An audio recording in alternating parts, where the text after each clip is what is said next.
ஆரம்பிக்கலாமா? ஓ, குரலி வித்தையா? இன்னைக்கு என்னெல்லாம் பண்ண போறாரோ? இளைய தலைமுறை என்ன அப்பான்னு அழைக்கிறத கேட்கிறப்பவே ரொம்ப ஆனந்தமா இருக்கு. அப்பா அப்பா அப்பா அப்பா. அவனுக்கு மேல உங்களுக்கு பிள்ளை பிறந்தா கல்ல கொண்டு மண்ணை உடைச்சிருப்பேன். போய் எல்லாரும் போய் வேலைய பாருங்க. ஆனா இந்த அப்பா என்ற உறவு மாறாது. அந்த அடிக்க வர்றாங்கப்பா. நீ இல்லாத ஆளாளுக்கு கைய ஓக்குறாங்க. இந்த மானம் உள்ள ரோஷம் உள்ளவனும் இன்னொருத்தனை பார்த்து அப்பன்னு சொல்லவே மாட்டான். அது அர்த்தமே வேற. அப்பா அப்பா அப்பா. நான் இன்னும் தமிழ்நாட்டுக்கு செய்ய வேண்டிய கடமைகள் நிறைய இருக்குன்னு அப்படியே அறுத்து தள்ளிட்டாலும் இவனுக்கு ஒரு சீட் எடுத்து பாருங்க ஐயா. வெறும் பொய்யா சொல்லிக்கிட்டு தெரியலாம். தமிழ்நாட்டுக்கு இந்த பட்ஜெட்டால என்ன நன்மை கிடைச்சிருக்கு? இதுவரைக்கும் உங்க 2 பேருக்கு நான் என்ன பண்ணிருக்கேன்? ஒன்னும் பண்ணல. அதேதான் அவங்களுக்கும் போய் சொல்றா. தமிழ்நாட்டுக்கு எந்த நிதியும் இல்ல, பெயர் கூட சொல்றது இல்ல. அப்ப புரியல, இப்ப புரியுது, இப்ப புரியுது.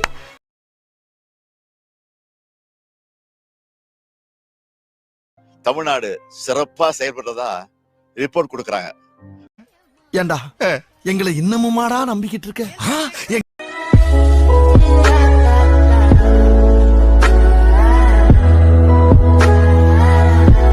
கல்விக்காக நிறைய பண்ணிட்டு இருக்கிறோம். கல்விதான் யாராலும் திருட முடியாத சொத்து. இதெல்லாம் உண்மையா? தம்பி, ஒரு மனுஷன் போய் பேசலாம், ஆனா ஏக்கர் கணக்கில் எல்லாம் பேசக்கூடாது. ஒருத்தரோட கல்வி அவருடைய தலைமுறைய முன்னேற்றம்னு தொடர்ந்து மாணவர்கிட்ட நான் சொல்லிக்கிட்டே இருக்கிறேன். இதுக்குதான் படிக்கடா படிக்கடான்னு அடிச்சுக்கிட்டேன்.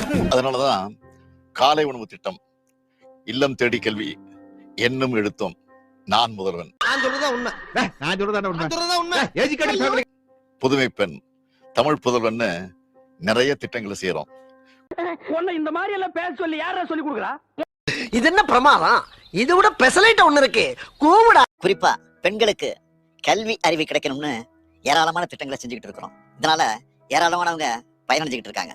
அங்கு குழந்தைகள் மீதான பாலியல் வன்கொடுமை அதிகரித்துள்ளதாக சமூக ஆர்வலர்கள் குற்றம் சாட்டுகின்றனர். நம்ம விட்ட நம்ம கிட்டே போடுறேன். பயனடைஞ்ச பல பேர் பேசுற வீடியோக்களை நீங்களே கூட பார்த்திருப்பீங்க. தெரிஞ்சுக்கிட்டியா? கூட்டணி கட்சிகளின் கருத்துக்களை நான் ஆலோசனையா தான் பாக்குறேன்.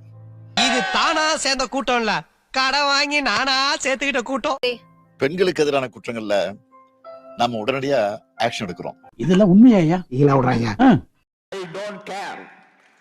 செய்திகளை விட மக்களோட கமெண்ட்ஸ் என்னன்னு பார்ப்பேன்.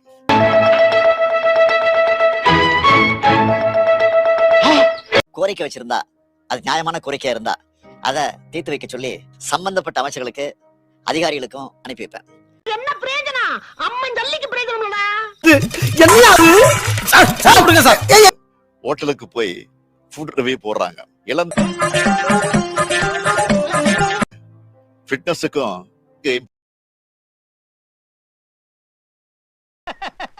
அரசியல்ல இதெல்லாம் சாதாரணமா. எந்த மாவட்டத்துக்கு போனாலும் அந்த பகுதியில் இருக்கக்கூடிய பொதுமக்கள், வணிகர்கள், மாணவர்கள் எல்லாரையும் சந்திச்சு பேசுறேன். என்னை சந்திக்கிறப்போ மக்களோட முகத்துல மகிழ்ச்சியும் நம்பிக்கையும் பாக்குறேன். பழனிசாமி, நாங்க வர்றோம்ப்பா.